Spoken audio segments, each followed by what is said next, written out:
One morning in 1623, Parisians were hailed by mysterious placards on the streets of Paris.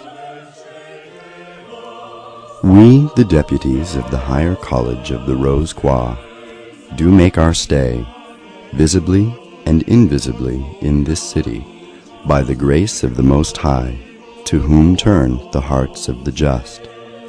We demonstrate and instruct, without books and distinctions, the ability to speak all manners of tongues of the countries where we choose to be, in order to draw our fellow creatures from deadly error. He who takes it upon himself to see us merely out of curiosity will never make contact with us. But if his inclination seriously impels him to seek our fellowship, we, who are judges of intentions, will cause him to see the truth of our promises, to the extent that we shall not make known the place of our meeting in this city, since the thoughts attached to the real desire of the seeker will lead us to him, and him to us. These posters referred to a mysterious fraternity, to a secret society, the Rosicrucians. It was not the first time that this fraternity had been talked about. A few years earlier, it had already published 3 manifestos that became famous in the esoteric world: the Fama Fraternitatis, the Confessio Fraternitatis, and the Chemical Wedding of Christian Rosencreutz, published in 1614, 1615, and 1616 respectively.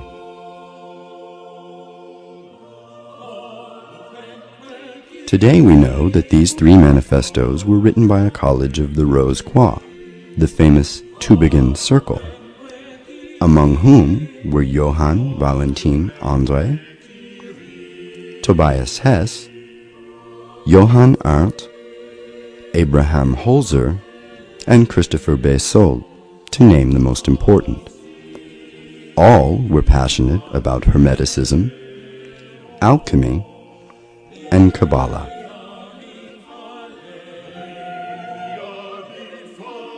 The Fama Fraternitatis was intended for political and religious leaders, as well as for scientists of the time.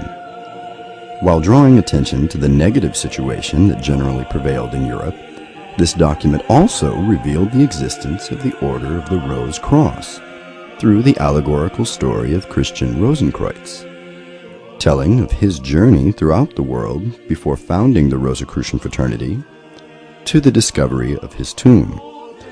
This manifesto called for a universal reform.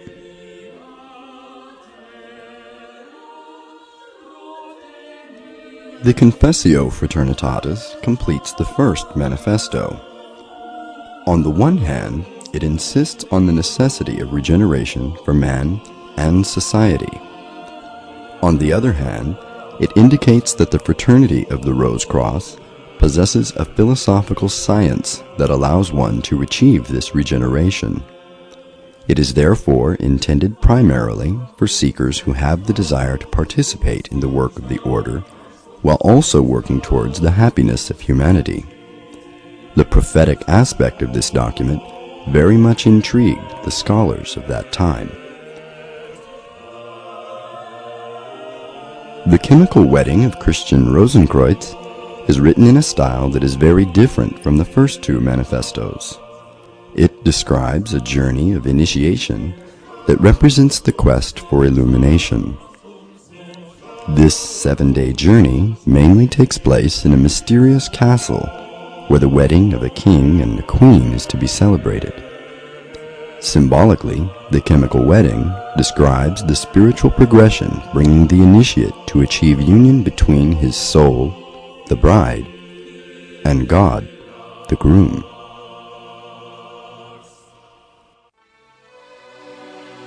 As historians, thinkers, and philosophers have pointed out, the publication of the 3 Rosicrucian manifestos was neither trivial nor inopportune. They were published at a time when Europe was going through a very important existential crisis. Europe was divided politically and torn by economic conflict. Religious wars were causing widespread sorrow and desolation that touched most families. Science was taking off and had a materialistic orientation, and living conditions were miserable for the majority of the people. The Rosicrucians, therefore, came out of their legendary secrecy to call for more humanism and spirituality.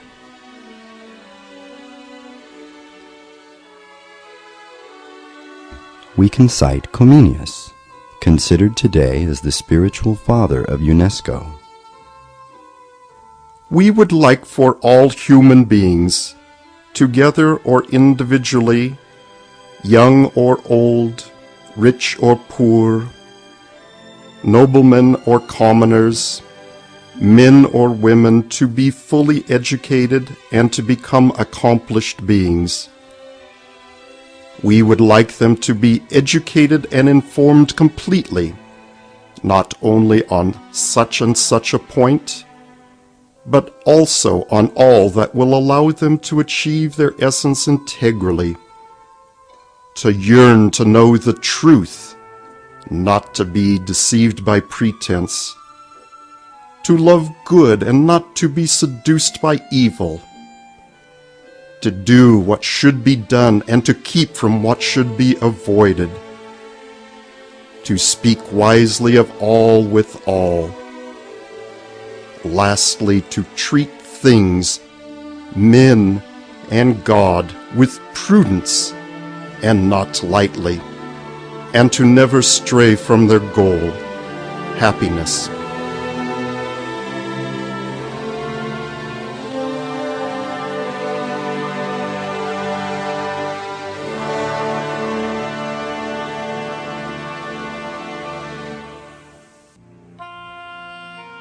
Even though the historical origins of the Rosicrucians lie in the 17th century, the order's traditional heritage is much more ancient. Some historians of esotericism think that it goes back to ancient Egypt, more precisely to the era of Amenhotep IV, also known as Akhenaten. As confirmed by many Egyptologists, there existed during this era the mystery schools, where one could study the mysteries of the universe, nature, and human beings themselves. This study gave rise to a gnosis, a secret knowledge that was perpetuated throughout the centuries. From Egypt to ancient Greece,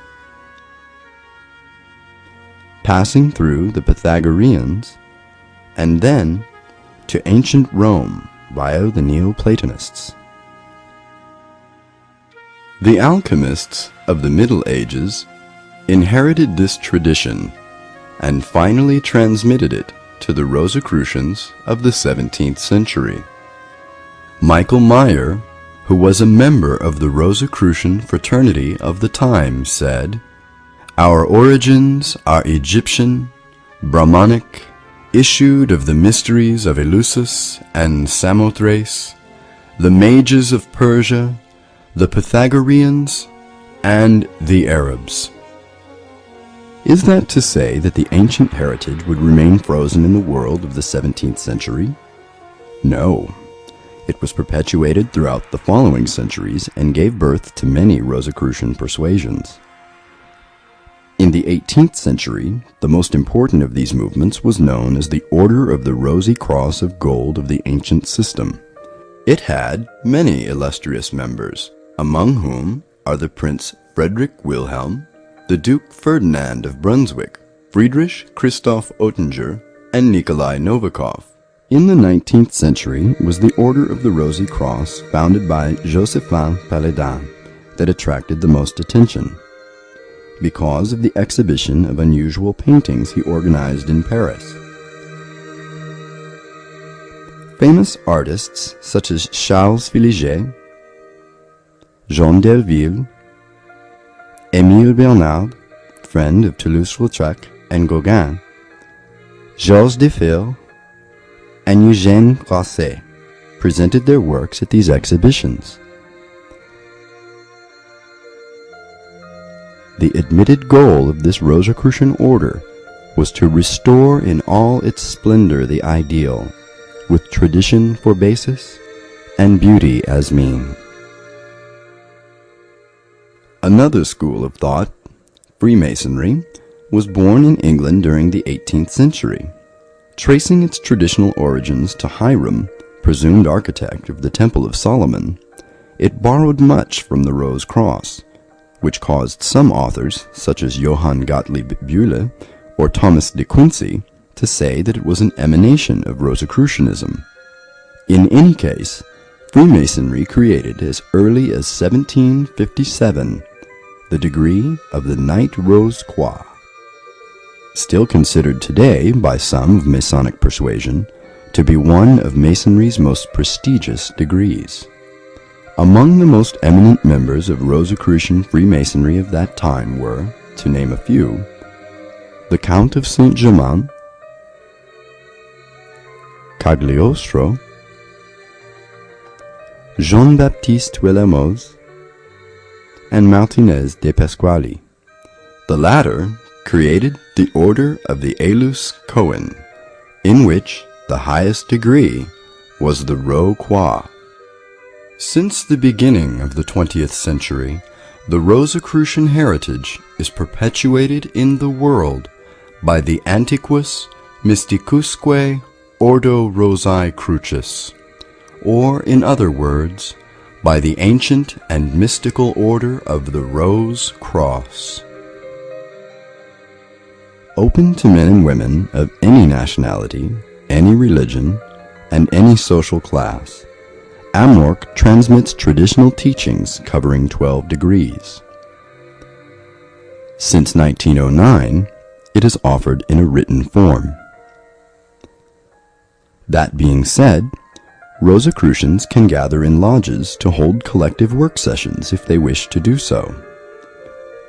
These teachings are founded on the oral tradition of the order, such as it was done in past centuries.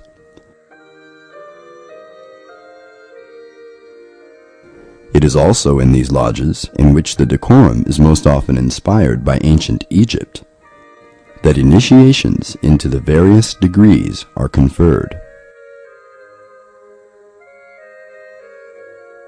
What do the Rosicrucian teachings talk about?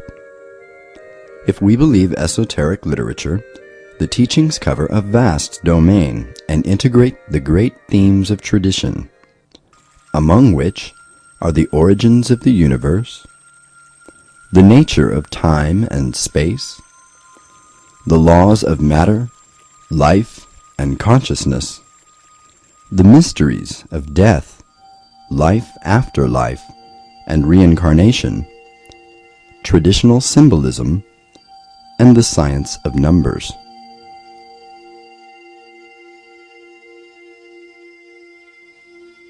The Rosicrucians are also interested in the ontological links that exist between humans and God, whom they consider to be the grand architect of the universe, that is, the absolute intelligence which is at the origin of all creation and all that it contains on the visible and invisible planes. In this regard, their study focuses more on the divine laws than on God specifically.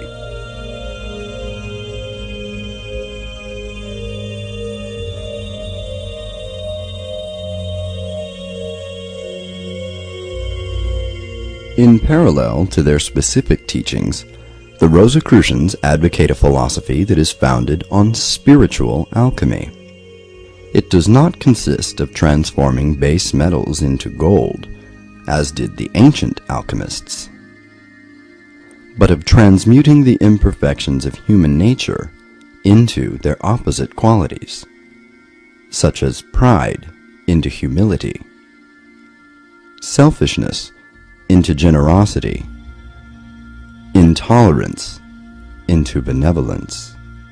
To apply this philosophy, Rosicrucians work to perfect themselves in order to become better in their judgment and behavior.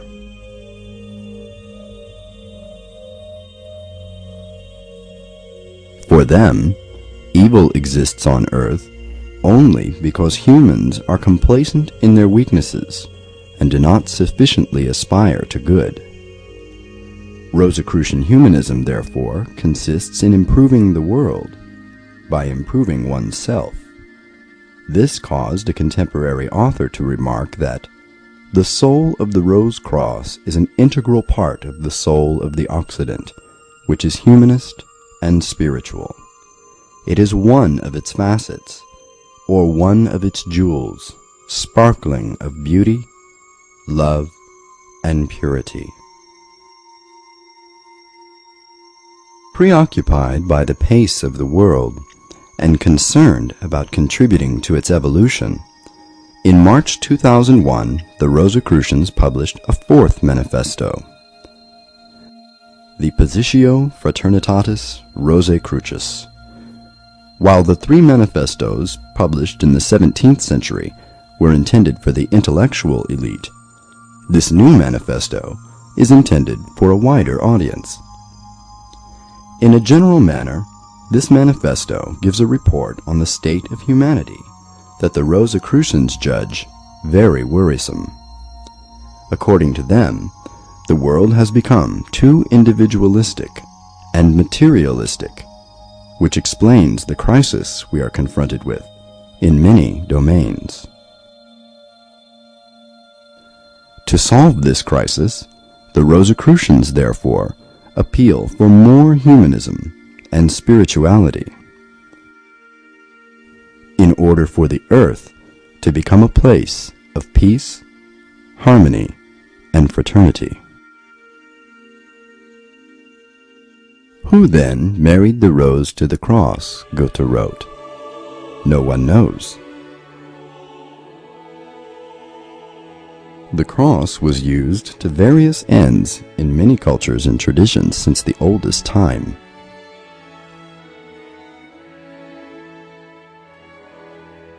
As for the rose, it has always been a universal symbol of grace and love. For Rosicrucians, the union of these two symbols has a very specific significance. The cross symbolizes a man or woman's physical body, while the rose in its center symbolizes his or her soul in the process of evolution. Together, the Rose Cross, therefore, represents the duality of human beings and the fact that we evolve from life to life toward perfection. According to Rosicrucian tradition, whoever reaches this perfection is no longer obligated to reincarnate. Forever unfolded, the rose of the soul no longer needs the cross to perfect itself and stays forever in the divine immensity.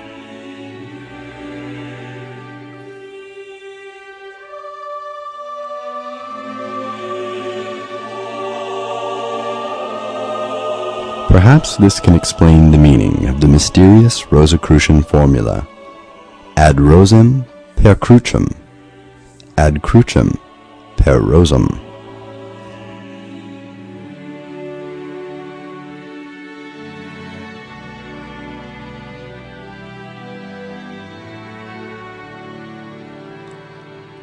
Throughout the centuries until today, many Rosicrucians have been the echo of the ideal of wisdom that animated and still animates the world today. While we may not be able to control all that happens to us, we can control what happens inside us. Benjamin Franklin.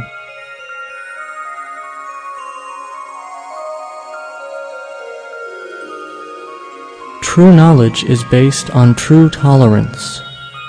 From this true tolerance comes absolute comprehension, and true comprehension gives birth to peace, which enlightens and purifies.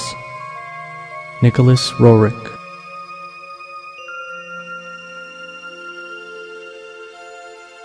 By contemplating the divine self within, one broadens one's consciousness to the extent where one senses and finally realizes that the real part of oneself is but a part of all of the real expression in the universe, and that one is not separated from the rest of humanity and is not an individual, but an inseparable segment of the universal self or soul. H. Spencer Lewis.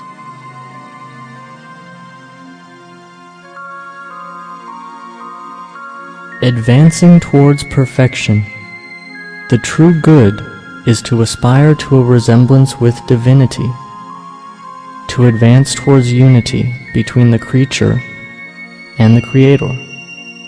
Karl von Eckartshausen.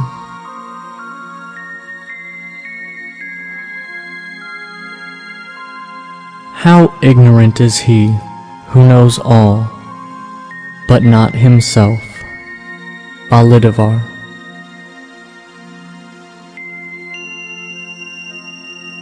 So many gods, so many creeds, so many paths that wind and wind, when just the art of being kind is all this sad world needs. Ella Wheeler Wilcox. Nothing is too wonderful to be true, if it be consistent with the laws of nature. Michael Faraday.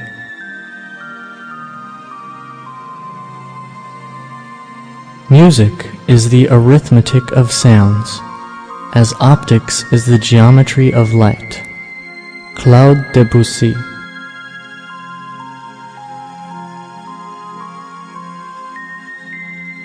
God gave to man a precious friend, a soul, which unceasingly makes itself heard to one and guides one towards the light that one is more or less consciously seeking. Marie Corelli.